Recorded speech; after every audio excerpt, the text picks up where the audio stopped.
A Little Princess for Beginner Levels A1. The short story from Learn English Through Story. Chapter 1. School in England. One cold winter day, a little girl and her father arrived in London. Sarah Crewe was 7 years old, and she had long black hair and green eyes. She sat in the cab next to her father and looked out of the window at the tall houses and the dark sky. "What are you thinking about, Sarah?" Mr. Crewe asked. "You are very quiet." He put his arm round his daughter.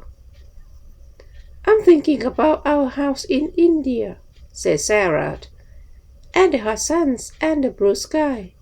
I don't think I like England very much, Father." "Yes, it's very different from India," her father said. "But you must go to school in London, and I must go back to India and work." "Yes, Father, I know," said Sarah. "But I want to be with you. Please come to school with me. I can help you with your lessons." Mr. Crewe smiled, but he was not happy. He loved his little Sarah very much, and he did not want to be without her. Sarah's mother was dead, and Sarah was his only child. Father and daughter were very good friends. Soon they arrived at Miss Minchin's school for girls and went into the big house. Miss Minchin was a tall woman in a black dress. She looked at Sarah and then gave a very big smile. "What a beautiful child," she said to Mr. Crewe. Sarah stood quietly and watched Miss Minchin. "Why does she say that?" she thought. "I am not beautiful, so why does she say it?" Sarah was not beautiful, but her father was rich, and Miss Minchin liked girls with rich fathers because it was good for the school and good for Miss Minchin too. "Sarah is a good girl," Mr. Crewe said to Miss Minchin. Her mother was French, so she speaks French well. She loves books, and she reads all the time, but she must play with the other girls and make new friends too. "Of course," says Miss Minchin. She smiled again. "Sarah is going to be very happy here, Mr. Crewe." Mr. Crewe stayed in London for a week. He and Sarah went to the shops, and he bought many beautiful, expensive dresses for his daughter. He bought books and flowers for her room, and a big doll with beautiful dresses too. Miss Minchin smiled, but she said to her sister Amelia, "All that money on dresses for a child of 7? She looks like a little princess, not a schoolgirl." When Mr. Crewe left London, he was very sad. Sarah was very sad too, but she did not cry. She sat in her room and thought about her father on the ship back to India. "Father wants me to be happy," she said to her new doll. "I love him very much, and I want to be a good daughter, so I must be happy." It was a very big and very beautiful doll, but of course it could not answer. Sarah soon made new friends in the school. Some little rich girls are not very nice children. They think they are important because they have money and lots of expensive things. But Sarah was different. She liked beautiful dresses and dolls, but she was more interested in people and books and telling stories. She was very good at telling stories. She was a clever child, and the other girls loved to listen to her. The stories were all about kings and queens and princesses and wonderful countries across the sea. "How do you think of all those things?" asked her best friend, Ermengarde. "I have all these pictures in my head," said Sarah, "so it's easy to tell stories about them." Poor Ermengarde was not 11. She could never remember any of her school lessons, and Miss Minchin was always angry with her. Sarah often helped Ermengarde with her lessons. "Listen, Amy," she said. You remember that French King Louis XVI? Well, this is a story about him. One day in 1792. And so Emma learned her lesson through Sarah's stories, and she loved her friend very much. But not everybody was Sarah's friend. Lavinia was an older girl. Before Sarah came, Lavinia was the richest and the most important girl in the school. But Sarah's father was richer than Lavinia's father. So now Sarah was more important than Lavinia, and Lavinia did not like that. "Oh, Sarah is so careful," Lavinia often said. "Sarah is so good at French. Her dresses are so beautiful, and she can sing so well, and she is so rich. Of course, Miss Minchin likes her best." Sarah did not answer when Lavinia said these things. Sometimes it was not easy, but Sarah was a kind, furry girl, and she did not like to be angry with anyone. Chapter 2. The Diamond Mines. And so 3 years went by. Sarah's father wrote to her often, and Sarah wrote loving little letters back to him. One day a very exciting letter arrived. Everybody in the school talked about it for days. "My friend," wrote Mr. Crew, "has some mines in northern India, and a month ago his workers found diamonds there. There are thousands of diamonds in these mines. But it is expensive work to get them out. My friend needs my help. So, little Mrs. This was Mr. Crew's special name for Sarah. "I am putting all my money into my friend's diamond mines, and one day you and I are going to be very rich." Sarah was not interested in money, but a story about diamond mines in India was exciting. Nearly everybody was very pleased for Sarah, but not Lavinia, of course. "Huh," she said, "my mother has a diamond. Lots of people have diamonds. What's so interesting about diamond mines?" "But there are thousands of diamonds in these mines," said Ermengarde. "Perhaps millions of them." Lavinia laughed. "Is Sarah going to wear diamonds in her hair at breakfast then? Or is it Princess Sarah now?" Sarah's face went red. She looked at Lavinia angrily, but said quietly, "Some people call me princess. I know that, but princesses don't get angry or say unkind things, so I'm not going to say anything to you, Lavinia." "To me, you are a princess," Emma says to Sarah later. "And you always look like a princess in your beautiful dress." Sarah was a princess to another girl too. This was Becky. She was a servant in Miss Minchin's school, and she was only 14 years old, but she worked all day and sometimes half the night. She carried things upstairs and downstairs. She cleaned the floors. She made the fires, and she was always tired and hungry and dirty. She and Sarah had very different lives. But one day Sarah came into her bedroom, and there was Becky sleeping in a chair. "Oh, you poor thing," Sarah said. Then Becky opened her eyes and saw Sarah. She gets up at once. "Oh, miss," she said. "I'm very sorry, miss. I just sat down for a minute and—" "Don't be afraid," said Sarah. She gave Becky a friendly smile. "You were tired, that's all." Are you going to tell Miss Minchin?" asked Becky. She began to move to the door. "Of course not," said Sarah. "Please don't run away. Sit down again for a minute. You look so tired." "Oh, miss, I can't," Becky said. "You're very kind, miss, but Miss Minchin—" "Please," said Sarah. She took Becky's hand. "You're a little girl like me. Let's be friends." And so Becky sat down again, and soon she and Sarah were friends. Nobody knew about these, of course. Rich little girls at Miss Minchin's school did not make friends with servant girls, and it was a wonderful thing for Becky. Nearly every day she and Sarah met in Sarah's bedroom just for 5 or 10 minutes. Becky was always hungry, and Sarah often bought nice things for her to eat. They sat and talked, and sometimes Sarah told Becky some of her stories. Becky loved that.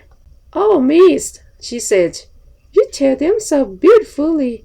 Sometimes I like your stories better than things to eat." And after those visits to Sarah's room, Becky always felt better, not so tired and not so hungry. Some months later, Sarah had her 11th birthday. Lessons stopped for the afternoon, and there was a big party for all the girls in the school. Everybody at Sarah's party was very happy. "This party is expensive for us," Miss Minchin said to her sister Amelia. "But it looks good for the school." That afternoon, there was a visitor to the school, Miss Minchin's lawyer. He went with Miss Minchin into her office and closed the door. In the schoolroom next door, there was a lot of noise from Sarah's party. Everybody in there was very happy. But in the office, Miss Minchin was not happy. She looked at the lawyer angrily. "What are you saying? Mr. Crew has no money? What about the diamond mines?" "There are no diamond mines," said the lawyer. "Well, there are mines, but there are no diamonds in them." "But Mr. Crew's good friend," began Miss Minchin. "Mr. Crew's good friend," said the lawyer, "ran away with all Mr. Crew's money. Ralph Cruz was ill with a fever, and when he heard about this, he got worse. A week later, he was dead." "Dead!" cried Miss Minchin. "But what about his daughter Sarah? And this expensive birthday party?" "Sarah Cruz has no money," said the lawyer. "Not a penny in the world, Miss Minchin, not a penny." "She must leave my school at once," Miss Minchin said angrily. "She must go this afternoon." "Where?" said the lawyer. "Out into the streets? An 11-year-old girl? That's not going to look very good for your school, Miss Minchin." Miss Minchin's face went red. "You can't put her out in the streets," said the lawyer. He stood up. "But perhaps she can work for you." The lawyer left, and Miss Minchin called her sister Amelia. "Bring Sarah Crew here at once," she said. 2 minutes later, Sarah, in her beautiful blue party dress, stood in front of Miss Minchin. "Have you a black day, Sarah?" Miss Minchin said coldly. "Yes, Miss Minchin," Sarah said, "but it's very small." "She must leave my school at once," Miss Minchin said. "Go and put it on at once," said Miss Minchin. "Your father is dead. There were no diamond mines, and your father's friend ran away with all his money. You have nothing, not a penny, but I'm going to be very kind to you. You can stay in my house, but now you must be a servant and work for your bread. You can sleep in a servant's room upstairs, next to Becca's room." Chapter 3. The New Servant Girl. That evening, in the little attic room, Sarah sat on the bed in her old black dress. She did not cry, but her face was white, and she did not move or speak for hours. Late at night, the door opened quietly, and Becky looked in. Her eyes were red from crying. "Oh, miss," she said, "all the servants are talking about it. I'm so sorry, so sorry." She looked at Sarah's white face and began to cry again. Then she ran to Sarah and took her hand. At last, Sarah moved slowly. She turned her head and looked at Becky. "Oh, Becky," she said, and that was all. Becky ran to Sarah and took her hand. The first night in the attic was very long. Sarah did not sleep. "Father is dead," she whispered again and again. "Father is dead. I'm never going to see him again." The next morning, Sarah's new life began. She learned to clean floors and to make fires. She ran upstairs and downstairs, and she worked in the kitchen. "Run down to the shops and get me some apples."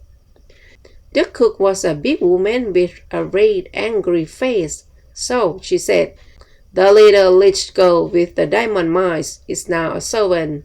"Eee!" She looked at Sarah. "Now, I'm making apple pies this morning. Run down to the shops and get me some apples, and be quick." So Sarah ran to the shops and carried a big bag of apples back to the house. Then she cleaned the kitchen floor and carried hot water up to all the bedrooms. She worked every day, from early in the morning to late at night. She helped in the school too. "You speak French well," Miss Minchin said to her coldly. "So you can teach French to the younger children. But you're only a servant. Don't forget that." The first months of Sarah's new life were very hard. She was always tired and hungry, but she never cried. At night, in her little attic, she thought about her father, dead in India all those miles away. "I must be brave," she said. "Father always wanted me to be brave, and I have a bed to sleep in and something to eat every day. Lots of people don't have that." At first, Sarah's only friend was Becky. Every day Becky came into Sarah's room. They did not talk much, but it helped Sarah a lot to see Becky's friendly, smiling face. The girls in the school were sorry for Sarah, but Sarah was a servant now, and they could not be friendly with a servant. Lavinia, of course, was pleased. "I never liked Sarah Crew," she told her friends, "and I was right about the diamonds. There weren't any." Imogen was very unhappy. When she saw Sarah in the school, Sarah walked past her and did not speak. Poor Imogen loved Sarah and wanted to be friendly, but she was not clever, and she did not understand. "What are you doing there?" said Sarah. One morning very early, she got quietly out of bed, went upstairs to the attics, and opened Sarah's door. "Imogen," Sarah said, "what are you doing here?" Imogen began to cry.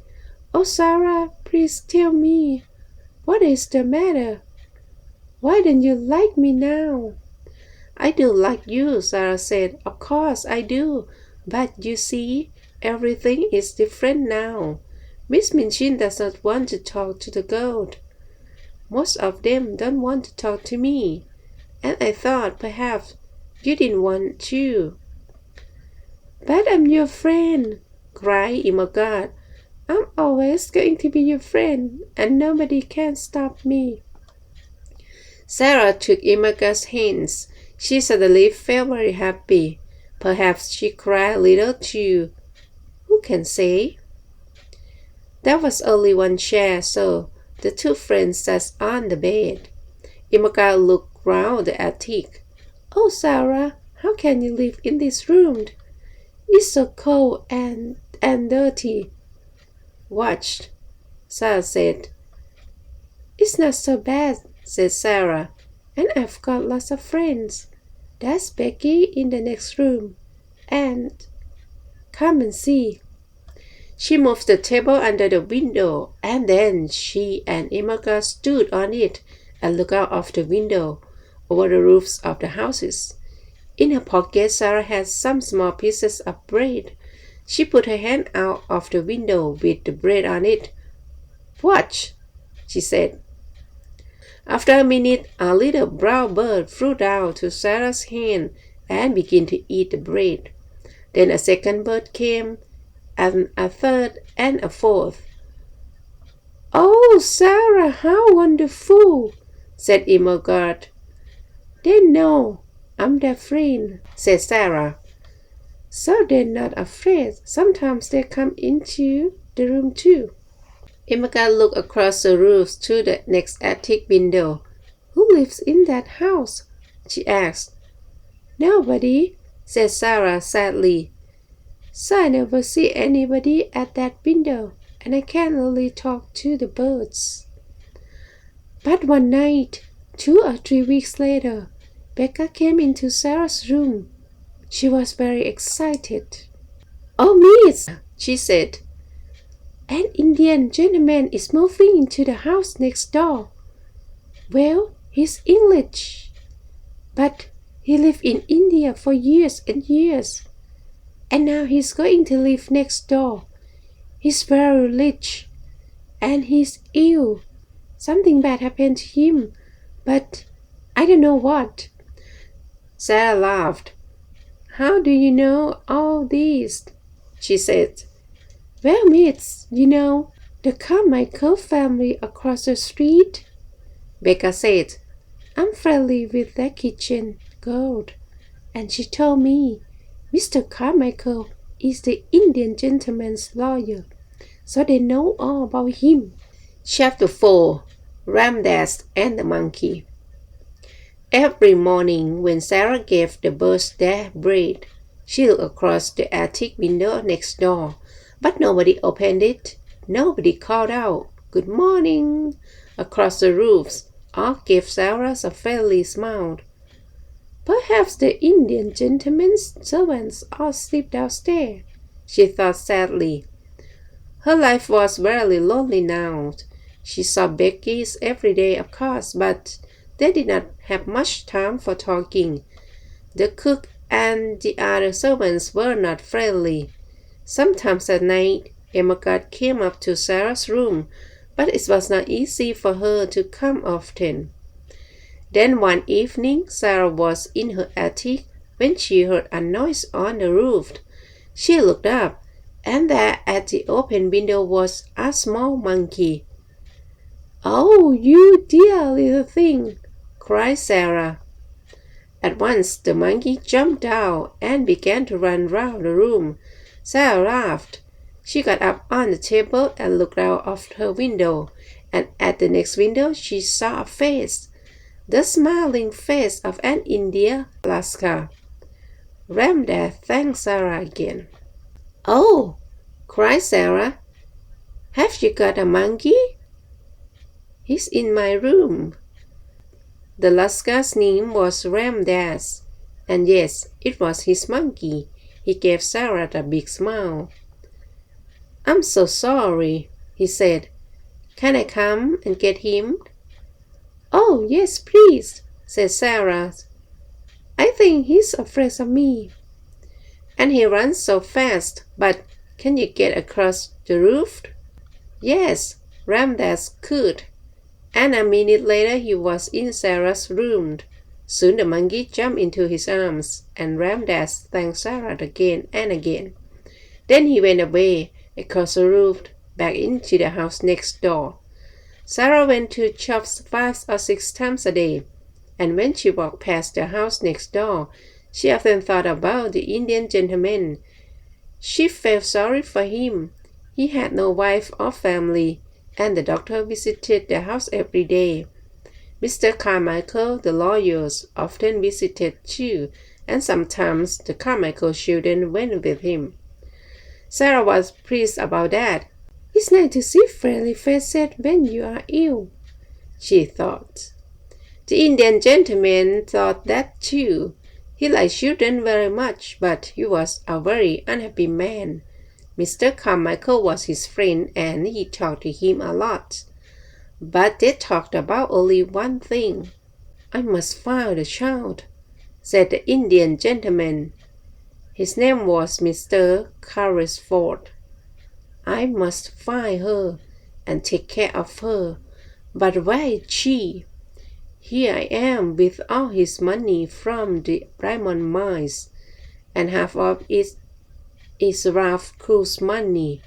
Oh, Carmichael, why did I leave my friend and run away when things look bad? Why? You ran away because you were ill with a fever, says Mr. Carmichael. It nearly killed you, remember? And it did kill poor Ralph, says Mr. Carford. He put all his money into the mines because I was his friend. But at first, we didn't find any diamonds, and all Ralph's money was gone. I was afraid to tell him, so I ran away. And later, when we did find diamonds, Ralph was dead. He laughed angrily. What a brave friend I was. I must find the child and take care of her. It's not easy to be brave, Mr. Carmichael said quietly, when you are ill with a fever. Mr. Carford looked into the fire. Ramdas tells me, he said, about a little servant girl next door. The monkey ran away and Ramdas went across the roof to get him back from her room. The poor child sleeps in a cold, dirty attic and works about 16 hours a day. Is Ralph's daughter living like that? I can't stop thinking about it. We're going to find her one day, says Mr. Carmichael. But how? Says Mr. Carriford. He put his head in his hands. I never saw her. I don't know her name. Ralph always called her his little missus. We talk all the time about the mines. He never told me the name of her school. Her mother was French. So did he take her to a school in France? Or was it in England? Well, we know there was a child at a school in Paris, said Mr. Carmichael, with the name of Carol or Crude. Her father died suddenly, and a Russian family took her away with them, because she was a friend of their daughter. Perhaps this girl is Ralph Cook's child. Next week I'm going to Moscow to look for her. I want to go with you, but I'm not well, says Mr. Carriford. I must find her, Carmichael. I must. Every night in my dreams I see Ralph's cruel face, and he says, Tom, where is my little missus? And I have no answer for him. Mr. Carriford took his friend's hand. Help me to find her. Help me. Winter came with its short, dark days, and the attic rooms were very cold. There were no fires for servant girls, and our friends Sarah and Becky could not sleep because of the cold. Sarah was taller now, and her old black dress was very short. Her shoes were old, and she had no warm clothes for the winter weather. She was thin, too. She did not get very much to eat, and she was always hungry. She carried big baskets of chopping through the rain and the snow. One day she found a sixpence in the snow, and she bought some not new bread with it. Then she saw a child by the doors of the shop. The child had no shoes and no coat, and her thin face was blue with cold. She is hungrier than I am, thought Sarah, and she gave her hot new bread to the child. When she got back to the school, Miss Minchin was angry. Cook is waiting for you, Sarah. Why are you late? She is hungrier than I am, thought Sarah. I can walk quickly through the snow, said Sarah. My shoes are old, Miss Minchin, and my feet get very cold. Miss Minchin did not like to hear this.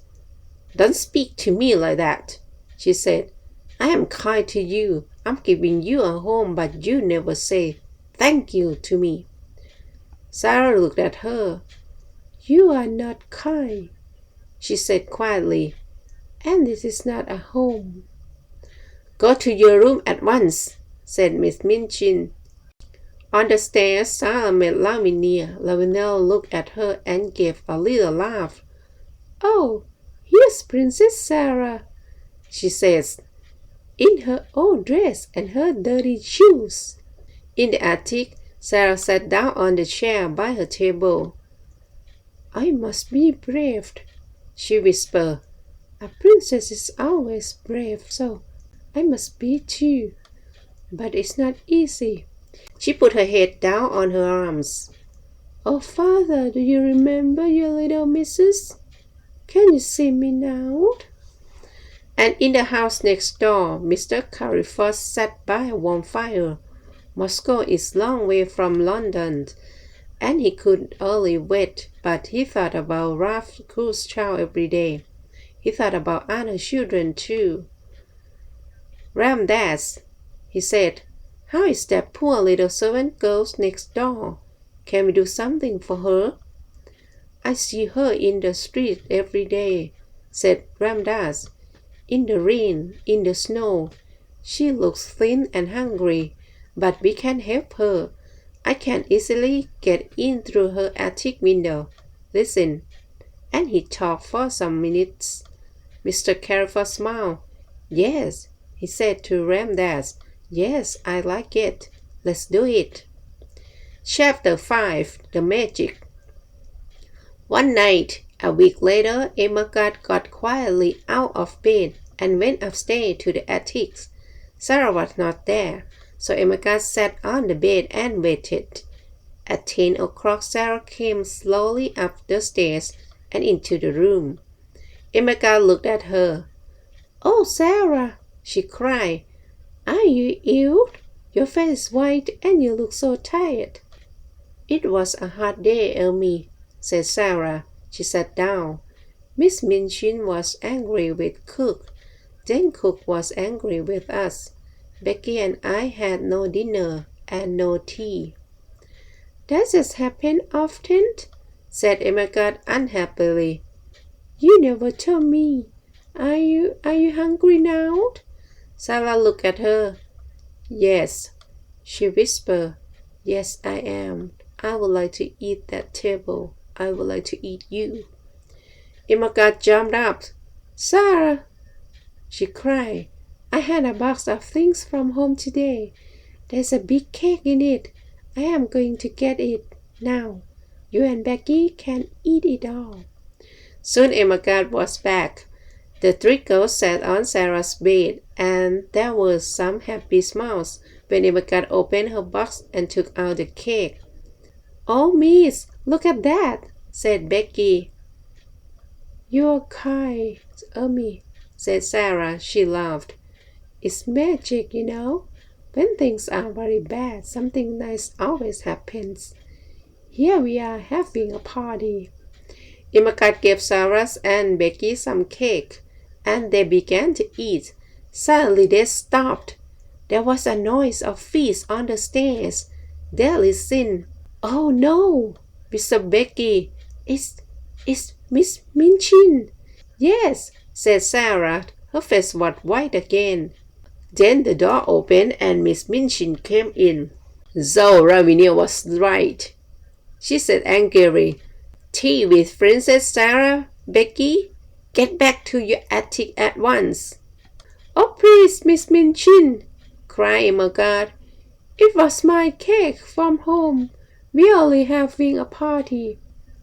Go back to your room, Ermengarde, Miss Minchin said coldly, and take these things with you, and tomorrow.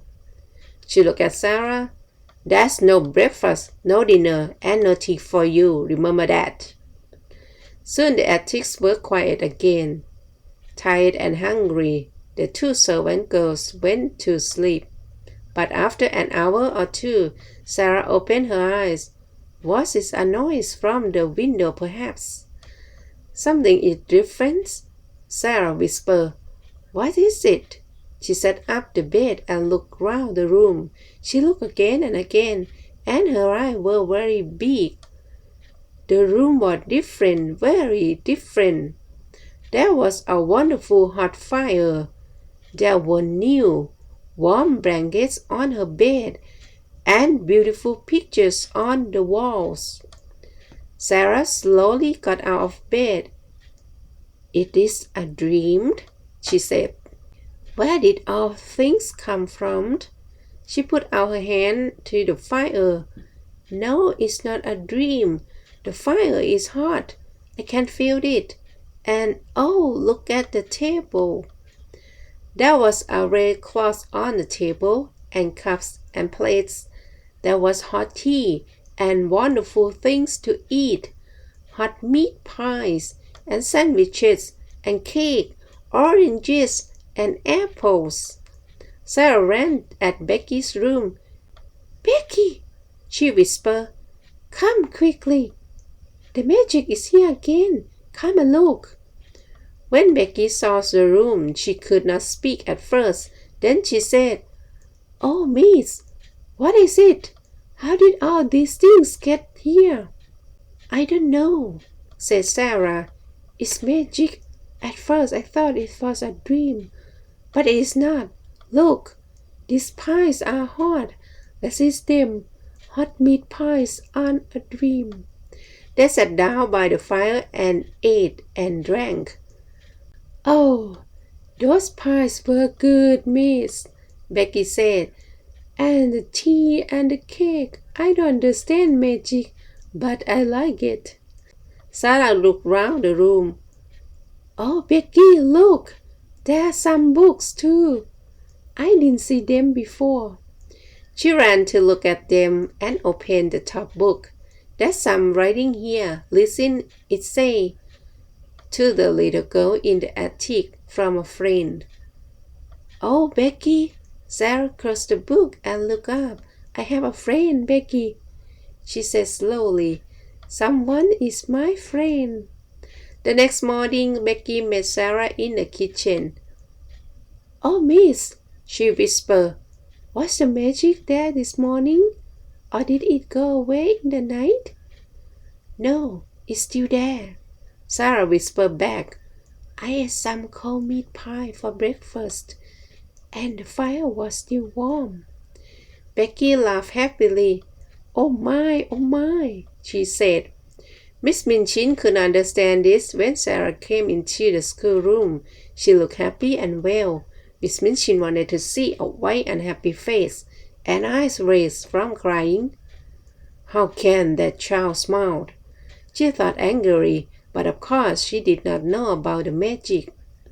And the magic did not go away. Every evening when Sarah went up to bed, she found new things in the attic. There were more warm blankets for her and for Becky. There were pictures on the walls. There were books, new shoes, and a winter coat.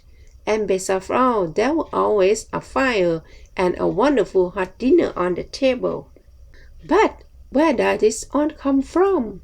Becky said one night when they sat by the fire. Who does it meet? A friend does it, Sarah said. A kind, wonderful friend, but he doesn't want us to know his name. They began to look at one of the new books, and then Becky looked up. Oh, miss, she whispered. There's something at the window. What is it? Sarah got up to look. It's the monkey, she said. The monkey from next door. She opened the window and the monkey jumped down into her arms.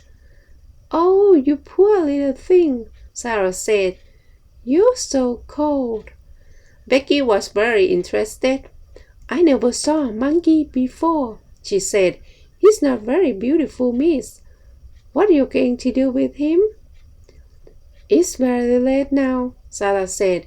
He can stay in my room tonight, and I can take him home in the morning. Chapter 6. Lost and Found. The next morning, the first visitor to the house next door was Mr. Carmichael, back from Russia. But when he came into the house, his face was sad. Mr. Carriford knew the answer at once. You didn't find her, he said. I found her, Mr. Carmichael said. But it was the wrong girl. Her name is Emily Carroll, and she's much younger than Ralph Cole's daughter. I am very sorry. We must begin again, says Mr. Carriford unhappily. But where? It's 2 years now, 2 years. Well, she isn't at a school in Paris. We know that, Mr. Carmichael said. Let's look at schools in England now. Yes, says Mr. Carriford. Yes, we can begin in London. There's a school next door, Carmichael. Perhaps it was the magic again, but at that moment Ramdas came quietly into the room. The little servant girl from attic is here, he said to Mr. Carriford, with the monkey. He ran away again last night to her room. Would you like to see her? Yes, says Mr. Carriford. Yes, I would. Bring her in. And so Sarah came into the room and stood in front of the Indian gentleman. She smiled at him. Your monkey came to my room last night, she said, and I took him in because it was so cold. Mr. Carriford watched her face with interest. That was kind of you, he said. Sarah looked at Ramdas by the door. Shall I give him to the Lakars? She asked. I was born in India, Sarah said. How do you know he is a Lascar? Says Mr. Carriford. Oh, I know Lakars, Sarah said. I was born in India. Mr. Carriford sat up suddenly. In India? He said. But you're servant at the school next door. Yes, I am now, said Sarah. But I wasn't at first. The Indian gentleman looked at Mr. Carmichael, and then Mr. Carmichael looked at Sarah. What do you mean by at first, child? He asked. When father first took me to the school. Where is your father? Says Mr. Carmichael. He died, said Sarah very quietly. His friend ran away with all his money, and there was no money for me. There was nobody to take care of me. So Miss Minchin put me in the attic and said I must work for my bread. The Indian gentleman moved in his chair. What was your father's name? He said, Tell me. Sarah looked at him sadly. Ralph Crewe, she said. He died in India from a fever 2 years ago. Mr. Carriford's face went very white. Carmichael, he whispered. It is the child. That was an exciting day for many people. At first, poor Sarah did not understand, but Mr. Carmichael talked to her quietly and told her everything. The true story about her father's friend and the diamond mines, and the 2 hours of looking for Ralph Crewe's daughter. And all the time, she said later to Mr. Carriford when they sat by his fire, I was in the house next door. Tom Carriford took her hand. Yes, he said, and you're never going back there. Your home is with me now. I'm going to take care of Ralph's little missus. Sarah laughed happily. And you were the friend too. All the beautiful things in my attic came from you. You and Ramdas. Becky and I thought it was magic. The Indian gentleman smiled at her. We were sorry for you, he said. Ramdas can move very quietly, and he carried the things across the roof when you were out. I couldn't find Ralph's daughter, but I wanted to help somebody, and then Ramdas told me about this sad, lonely little servant girl in the attic next door. And so the story ended happily for everybody, but not for Miss Minchin. Sarah was very rich now, and Miss Minchin wanted her to come back to school. She came to see Mr. Carriford, but he said some very angry things to her, and she went away with a red face. Becky came to live with Mr. Carriford's house too. She was Sarah's servant, and she was very happy. She had a warm room, nice dresses, and good things to eat every day, and she loved Sarah very much. Emma often came to visit Sarah, and Sarah helped her with her school lessons again. Emma was not clever, but she was a true friend. On that first day in the Indian gentleman's house, Sarah wrote a letter to her, and Emma carried the letter into the schoolroom. There were diamond mines, she told Lavinia and the other girls.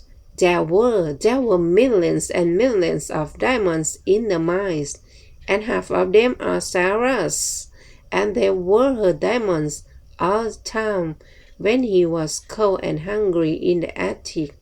And she was a princess then, and she's a princess now. The end.